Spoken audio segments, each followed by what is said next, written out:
প্রিয় শিক্ষার্থীরা, আসসালামু আলাইকুম। আশা করব তোমরা ভালো আছো, সুস্থ আছো। তো আজ আমরা নবম শ্রেণীর জীববিজ্ঞান ক্লাসটা নেব, ঠিক আছে?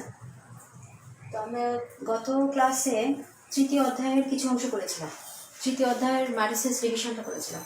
আজ আমরা মিয়োসিস ডিভিশনটা করব। মিয়োসিস ডিভিশন খুব শর্ট, খুব দ্রুত হয়ে যাবে আমাদের। তো মাইটোসিস ডিভিশনে কী ছিল আমাদের মনে আছে? মাইটোসিস ডিভিশন ছিল একটা কোষ থেকে দুইটা কোষে তৈরি হবে এবং হুবহু প্রতিলিপি, অর্থাৎ মাদার সেলটা যেমন থাকবে, ডটার সেলটা সেম, দুইটা ডটার সেল হবে, তাই তো? অর্থাৎ মাতৃকোষের হুবহু ক্রোমোজোম সংখ্যা থাকবে এবং তোমার নিউক্লিয়াসও থাকবে। আর মিয়োসিস ডিভিশনটা কেমন হবে কেমন সেটা দেখবো। মিয়োসিস ডিভিশনটা হবে মাতৃকোষে সমান সংখ্যক ক্রোমোজোম থাকবে না, অর্থাৎ ভেঙে যাবে, অর্থাৎ অর্ধেক হয়ে যাবে। মাতৃকোষে যতটুকু ক্রোমোজোম থাকবে, ডটার সেল অর্থাৎ অপত্য কোষটা তার অর্ধেক হয়ে যাবে, ক্রোমোজোমটাও অর্ধেক হবে এবং নিউক্লিয়াসটাও অর্ধেক হয়ে যাবে। তবে দেখি জিনিসটা কেমন। এটা কোথায় ঘটে সেটা আমরা একটু দেখি। এটা হচ্ছে তোমার ডিপ্লয়েড জীবের গ্যামেটিক সেলে ঘটবে এবং হ্যাপ্লয়েড জীবের জাইগোটে ঘটবে। আমরা একটু লিখে দিই। জীবের গ্যামেটিক সেলে ঘটবে,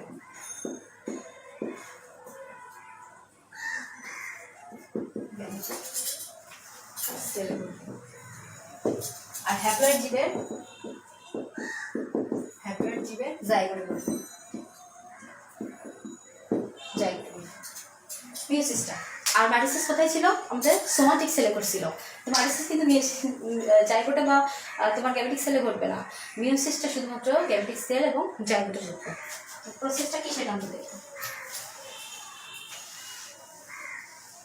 মিয়োসিসটা কেন হয়ে থাকে? জীবদেহে প্রজাতি অক্ষুণ্ণ রাখার জন্য, তাই তো? প্রজাতি যদি বিলুপ্ত না হয়ে যায়, একটা প্রজাতি থেকে সেই প্রজাতি আস্তে আস্তে সার্কেলিং হতে থাকবে, এই জন্য সেটা উদ্ভিদ হোক, প্রাণী হোক, যাই হোক। তো মিয়োসিস ডিভিশনে দেখো, এটা যদি একটা নিচে আঁকি,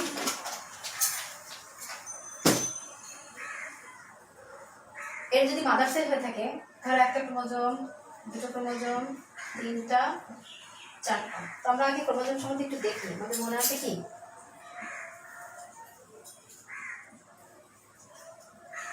এটা কি ছিল? ক্রোমাটিড। ক্রোমোজোমের ক্রোমাটিড, এটা হচ্ছে সেন্ট্রোমিয়ার। সেন্ট্রোমিয়ার, তাই না? এটা হচ্ছে ক্রোমোজোম টোটাল। তো এই ক্রোমাটিডে কি থাকে? প্রচুর জিন দ্বারা গঠিত, তাই তো? অনেক জিন আছে। জিনের স্থানকে আমরা লোকাস বলতেছি। এবার আমরা চলে আসি, জাস্ট অ্যারো দিয়ে নিয়ে এখানে দেখিয়েছি। এটা হচ্ছে রিপ্রোডাক্টিভ সেল,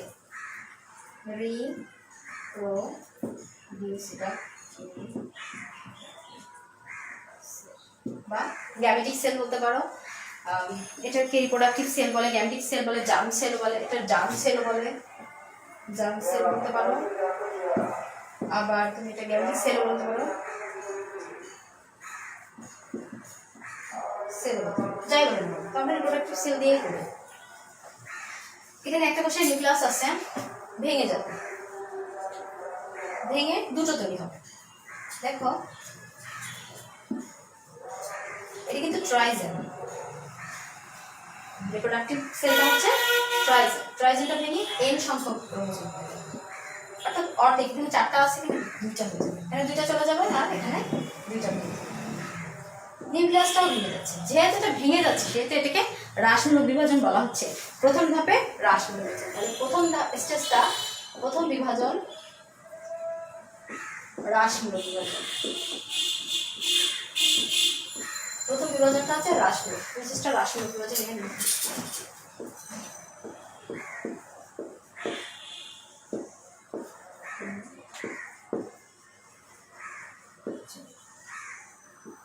ঠিক আছে, একটা থেকে দুটো, দুটো থেকে চারটা হলো।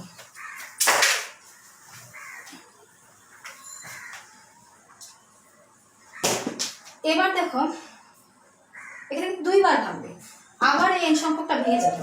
কিন্তু এই n সংখ্যকটা যখন ভাঙবে তখন কিন্তু এই মাতৃকোষের সমান থাকবে, এটা তখন মাতৃকোষ ধরে নিতে হবে, এটা সমান থাকবে। অর্থাৎ এখানে যেমন ভেঙে ছোট কমে গিয়েছিল, অর্থাৎ ক্রোমোজোম সংখ্যা কমে গিয়েছিল, নিউক্লিয়াস সংখ্যা কমে গিয়েছিল, কিন্তু এখানে ভেঙে গেলে সেম গঠিত হবে।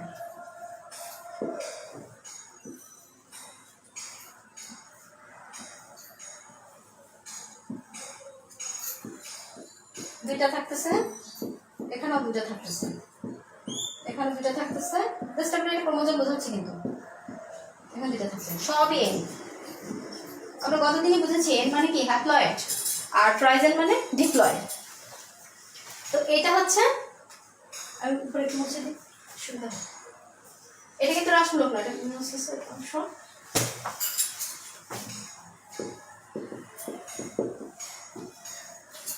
এখানে হচ্ছে মাইটোসিস সমৃদ্ধ হবে, অর্থাৎ মাইটোসিস আমরা দেখেছিলাম একটা কোষ থেকে দুইটা কোষ তৈরি হয়েছিল, সেম ঠিক এখানটা এই পোর্শনটা কিন্তু মাইটোসিস, অর্থাৎ সমবিভাজন হবে, ঠিক আছে। তাহলে এর জন্য এই বিভাজনটাকে সমবিভাজন বলা হচ্ছে। দ্বিতীয় বিভাজনকে সমবিভাজন বলছে। দ্বিতীয় বিভাজনকে সমবিভাজন, অর্থাৎ n থেকে n সংখ্যক ক্রোমোজোম তৈরি হচ্ছে এবং নিউক্লিয়াসও সেট থাকছে, কিন্তু প্রথমবার যে ভেঙে যাচ্ছে, অর্থাৎ প্রথমবারে কমে যাচ্ছে, যার কারণে এই বিভাজনটার নাম মাইটোসিসকে নাম বলা হয়েছে রাসমূলক বিভাজন বা কমে যাওয়া আর কি। তো এটাই হচ্ছে মূলত মিয়োসিসের গঠন। একটা থেকে চারটা কোষ তৈরি হলো এবং মাতৃকোষের কিন্তু হুবহু হলো না, মাতৃকোষ থেকে ক্রোমোজোম এবং নিউক্লিয়াস অর্ধেক ভেঙে গেল, তাই তো। সেটা হচ্ছে মিয়োসিসের অংশ। অর্থাৎ তাই মিয়োসিস হলে একটি মাতৃকোষ থেকে চারটি আপাত কোষ পাওয়া যায়, প্রতিটি মাতৃকোষের অর্ধসংখ্যক অর্থাৎ অর্ধেক সংখ্যক ক্রোমোজোম ধারণ করে, কাজে এদেরকে রাসমূলক বিভাজন বলা হয়। আচ্ছা, মিয়োসিসটা কি কি কাজে লাগে, কোথায় কোথায় লাগে, অর্থাৎ রিপ্রোডাক্টিভ সেলে কাজে লাগে, তাই তো। এর পরের একটা ডিভিশন দেখবো আমরা।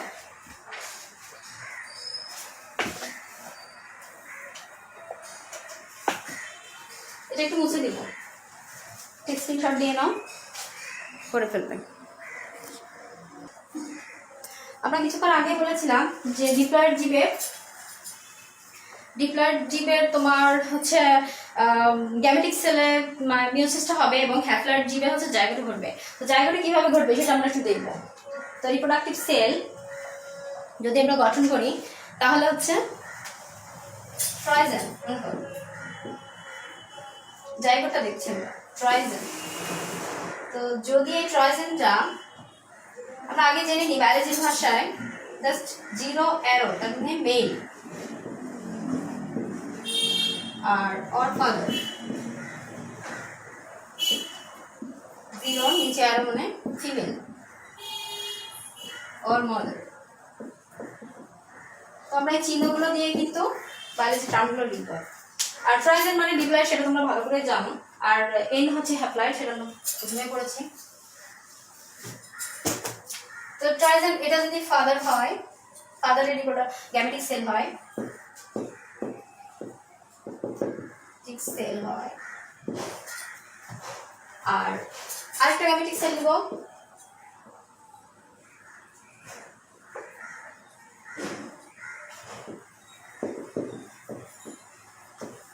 এটা ধরো ফাদার, এটা যদি মাদার নেই, অর্থাৎ এটা মেল এটা ফিমেল নেই, ট্রাইজেন, তাহলে এখান থেকে দুটা মেয়ে আছে, তাই তো। এন সংখ্যক হচ্ছে মিয়োসিস হয়ে এন সংখ্যক হয়ে যাচ্ছে, আর এখানেও এন সংখ্যক হচ্ছে, এখানেও এন সংখ্যক হচ্ছে। এবার এটা যদি ক্রস করে, ঠিক আছে, মেল পার্ট এবং ফিমেল পার্টে যদি ক্রস হয় তাহলে কিন্তু ট্রাইজেন, এটাই হচ্ছে জাইগোট। হতে পারে প্লান্টে, হতে পারে এনিমেল। তো মোটামুটি আমরা মিয়োসিস বিভাজনটা কমপ্লিট করলাম। তো মিয়োসিসে যদি অস্বাভাবিক বিভাজন হয়, অর্থাৎ একটা থেকে চারটা না হয়ে যদি আরো বেশি সংখ্যক হয়, বা মাইটোসিস ডিভিশনটা কমপ্লিট করে একটা থেকে দুইটা হয়, তাহলে কি হবে? একটু অস্বাভাবিক বিভাজনের জন্য দুটো প্রজাতি তৈরি হয়েছে ব্যাঙের, অর্থাৎ ফ্রগের। নাম দুটো তোমাদের লাগবে, এটা এখানে কমপ্লিট।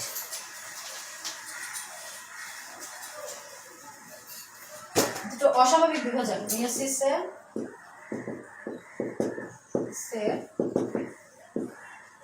অস্বাভাবিক বিভাজন,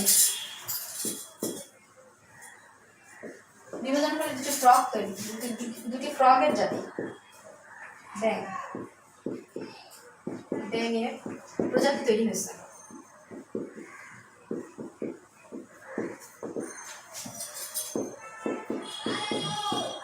ফ্রগ দুটোর নাম কি?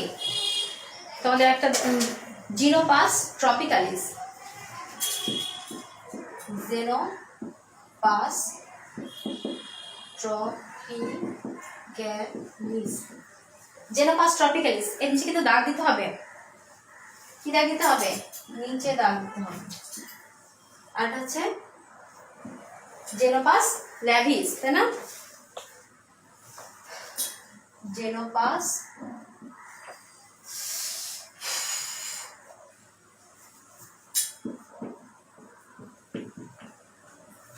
জেনোপাস ল্যাভিস। তো সায়েন্টিফিক নাম লেখার বিভিন্ন শর্ত ছিল, আমরা প্রথম অধ্যায়ে পড়েছিলাম, মনে আছে কি? গণ নাম এবং প্রজাতি পদ। গণ নামের আগে প্রথম অক্ষরটা বড় হাতের হবে এবং প্রজাতি পদ পাশে থাকবে। প্রজাতি পদ এবং গণ নামের নিচে যদি তুমি হাতে লেখো তাহলে অবশ্যই দাগ দিতে হবে, আর যদি তুমি টাইপিং করো তাহলে ইটালিক অক্ষরে বাঁকা করে লিখতে হবে। এই বিভিন্ন রকম কন্ডিশন ছিল, আমরা পড়ে আসছি প্রথম অধ্যায়ে। তো মোটামুটি এটা শেষ।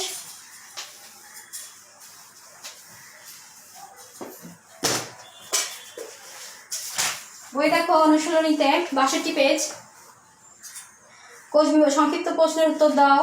কোষ বিভাজন কি, সমীকরণ বিভাজন কি, সমীকরণ বিভাজন কি ছিল? মাইটোসিসকে সমীকরণের বিভাজন বলা হয়েছিল। তো রচনামূলক প্রশ্নের মধ্যে আছে মাইটোসিসের বিভিন্ন পর্যায়সমূহ চিহ্নিত চিত্র আঁকো, যেটা আমরা কমপ্লিট করেছি অলরেডি। মাইটোসিসের গুরুত্ব আলোচনা করে দেওয়া পড়েছি, বহু নির্বাচন কিছু কোশ্চেন আছে।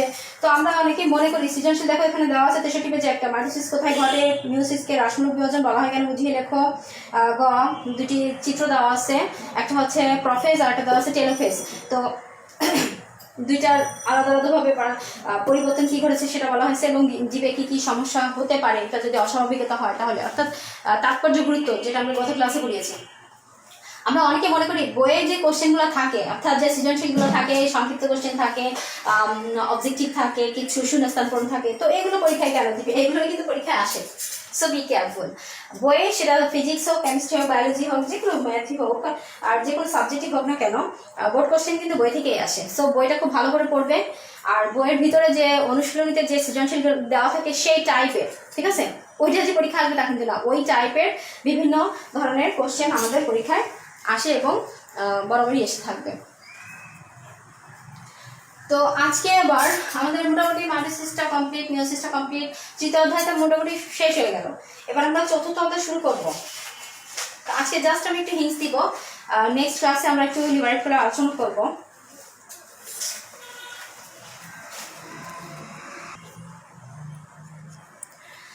দেখো আমরা এবার চতুর্থ অধ্যায়টা শুরু করছি। চতুর্থ অধ্যায়ের অল্প কিছু করবো, আর নেক্সট ক্লাসে আমরা একটু লিবারেট করে তৈরি করার চেষ্টা করবো। তো জীবনী শক্তি এই অধ্যায়টা কিন্তু ভেরি ভেরি ইম্পর্টেন্ট, অর্থাৎ ট্রিপল আই বলতে পারো, very very I.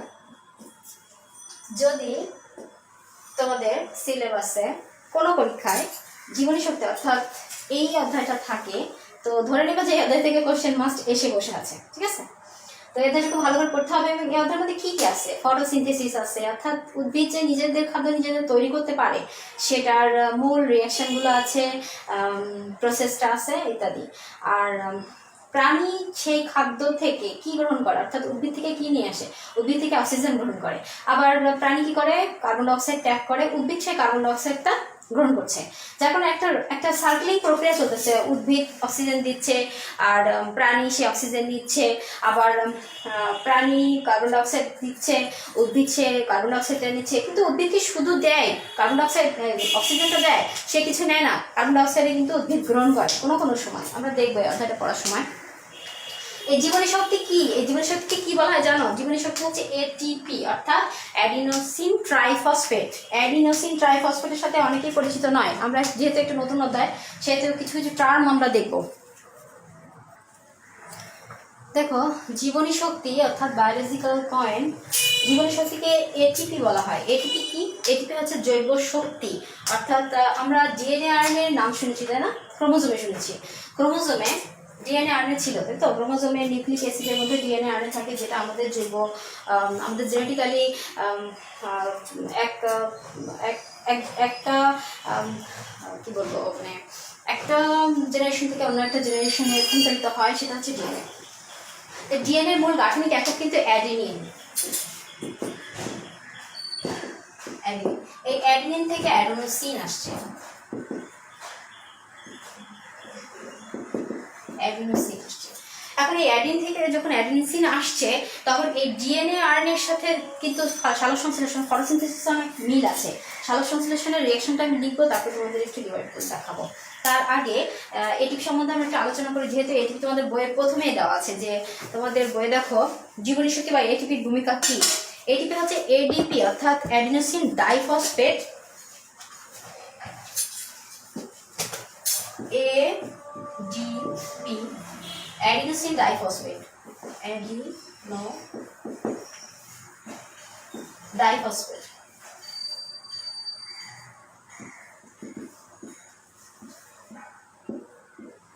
Diphosphate, adenosine diphosphate অর্থাৎ ডাই মানে কি? দুই, অর্থাৎ ডি। ডাই মানে কিন্তু দুই, আমরা জানি না, আমরা এখন জানছি। বায়োলজির ভাষায় ডাই মানে দুই, আর ডি মানে ডাই মানে না, তাই তো? ডাই মানে না, কি হাইড্রোজেন নাই নাকি অক্সিজেন নাই? অক্সিজেন নাই। এডিপি অ্যাডিনোসিন ডাইফসফেট প্লাস একটা ইনঅর্গানিক ফসফেট, অজৈব ফসফেট। আইপি তে ইনঅর্গানিক ফসফেট বলা হয়। আইপিটা তুমি পিআইও লিখতে পারো, কোনো অসুবিধা নাই। ইনঅর্গানিক ফসফেট এটার সাথে সংযুক্ত হয়ে এটিপি তৈরি করবে, অর্থাৎ ADP plus IP, adenosine diphosphate plus একটা ইনঅর্গানিক ফসফেট সংযুক্ত হয়ে এটিপি অর্থাৎ বায়োলজিক্যাল কয়েন তৈরি করবে। এটা হচ্ছে রিচার্জেবল ব্যাটারি। অর্থাৎ রিচার্জেবল ব্যাটারি এই কারণ বলা হয় যে চার্জ দিলে যেমন তোমার ব্যাটারিটা চার্জ ফুল হয়ে যায়, তুমি ইউজ করতে পারো, ঠিক তেমন এটিপিতে যত তুমি এডিপি কাউন্ট করবে তত এর চার্জ বৃদ্ধি পাবে, আবার ভেঙে যাবে, আবার বাড়বে, আবার ভেঙে যাবে, আবার হবে, এরকম করতে করতে চলে যাবে। এখানে কিছু টার্ম আছে, দেখি এটিপি, এডিপি এগুলো করতে হবে। এএমপি প্রথমে আছে, এএমপি, এডিপি, এটিপি অ্যাডিনোসিন 1-ফসফেট, 1 মানে 1, এডিপি অ্যাডিনোসিন ডাইফসফেট, ডাই মানে 2, এটিপি অ্যাডিনোসিন ট্রাইফসফেট। আমরা মূল রিঅ্যাকশনে চলে আসি। মোটামুটি এটিপি সম্বন্ধে একটু জানলাম, এটিপি সম্বন্ধে ক্লিয়ার। আর ইনঅর্গানিক ফসফেট আইপি, আমাদের মূলত লাগবে হচ্ছে এটিপি আর আইপি, এই দুটো জিনিস আমাদের বেশি কাজ করতে হবে আমাদের এই অধ্যায়ে।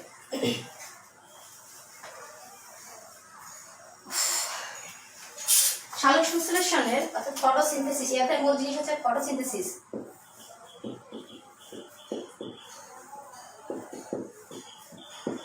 ফটোসিনথেসিস, ফটো মানে কি আমরা জানি? ফটো মানে আলো, ফটো মানে আলো।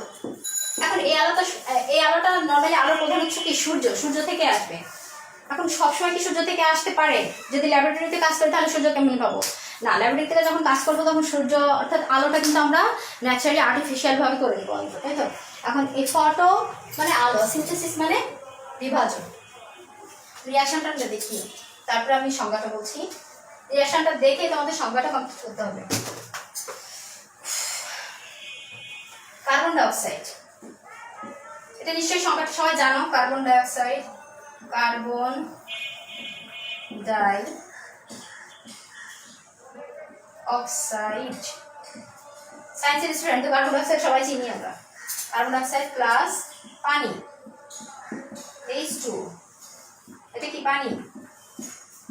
হ্যাঁ, একটু সরাই নিবি কারণ সুবিধা হবে।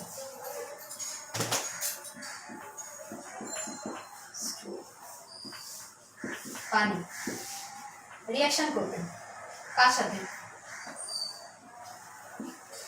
কে থাকবে? লাইট অর্থাৎ সূর্যালোক। হতে পারে সূর্যালোক, হতে পারে তোমার আর্টিফিশিয়াল লাইট। ক্লোরোফিল থাকবে, তার মানে প্লাস্টিক। আমরা উদ্ভিদ কোষে দেখেছি যে প্লাস্টিক ছিল, তাই না? প্লাস্টিক হচ্ছে উদ্ভিদ কোষের একটা প্রধান বৈশিষ্ট্য, প্লাস্টিক বিভিন্ন রকম হতে পারে, ক্লোরোপ্লাস্ট, ক্রোমোপ্লাস্ট, লিউকোপ্লাস্ট থাকতে পারে। ক্লোরোপ্লাস্ট সবুজ বর্ণকণিকা, তো সবুজ বর্ণকণিকা যেখানে থাকবে সেখানে কিন্তু সালোক সংশ্লেষণ হবে, আর অন্যান্য বর্ণকণিকায় তেমন সালোক সংশ্লেষণ হয় না। কিন্তু যদি লিউকোপ্লাস্ট কখনো ক্লোরোপ্লাস্ট রূপান্তরিত হয়, অর্থাৎ লাইট পাওয়ার ফলে যদি লিউকোপ্লাস্ট ক্লোরোপ্লাস্ট রূপান্তরিত হয় তখন কিন্তু সালোক সংশ্লেষণ ঘটবে। এটা ক্লোরোফিল,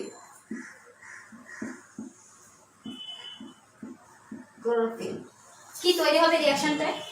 কার্বন ডাইঅক্সাইড এবং পানি তৈরি হবে গ্লুকোজ, C6H12O6, এটা হচ্ছে গ্লুকোজ। গ্লুকোজ আমরা যে গ্লুকোজটা খাই সেটা, হ্যাঁ ওইটাই। আচ্ছা, গ্লুকোজটা কিন্তু ওদের রিঅ্যাকশনটা একটু ডিফারেন্ট। গ্লুকোজ প্লাস পানি প্লাস হচ্ছে অক্সিজেন বেরিয়ে যাবে, তাই তো? এখন রিঅ্যাকশন কমপ্লিট হয়েছে, সমতা আসছে না? সমতা আসেনি। 6 অণু কার্বন ডাইঅক্সাইড এবং 12 পানি, 6 অণু কার্বন ডাইঅক্সাইড এবং 12 পানি, একটা গ্লুকোজ তৈরি হবে এবং 6 অণু পানি তৈরি হবে এবং 6টা অক্সিজেনের অণু তৈরি হবে, ঠিক আছে? এটা পানি, এটা হচ্ছে অক্সিজেন, যেটা জীবন ধারণের জন্য আমাদের খুবই প্রয়োজনীয় একটা জিনিস। অক্সিজেন ছাড়া কিন্তু আমরা বাঁচতে পারবো না।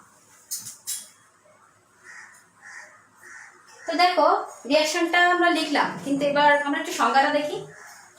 যে জৈব রাসায়নিক প্রক্রিয়ায়, ঠিক আছে, আলো এবং ক্লোরোফিলের উপস্থিতিতে পানি এবং কার্বন ডাইঅক্সাইডের সহযোগে গ্লুকোজ নামক একটা যৌগ তৈরি হবে এবং পানি এবং অক্সিজেন বেরিয়ে যাবে, তাকে বলা হয় সালোক সংশ্লেষণ বা ফটোসিনথেসিস। এই রিঅ্যাকশনটা কি অল টাইম ঘটবে? যখন সূর্যের আলো পাবে তখন। এটা উদ্ভিদের মাইটোকন্ড্রিয়াকে সমৃদ্ধ হবে, মাইটোকন্ড্রিয়ার পাওয়ার হাউস বলা হয়। তো সালোক সংশ্লেষণ মূলত পাতায় সমৃদ্ধ হবে। পাতা, শুধু কি পাতা না, সবুজ বাক্য, উদ্ভিদের সবুজ অংশে পাতায় সর্বাধিক পরিমাণে সালোক সংশ্লেষণ হয়, অর্থাৎ ফটোসিনথেসিস সর্বাধিক পরিমাণ হবে হচ্ছে পাতায়। এই রিঅ্যাকশনটা যদি আমরা অপোজিট করি তাহলে কিন্তু আরেকটা নাম চলে আসবে, সেটা হবে রেসপাইরেশন।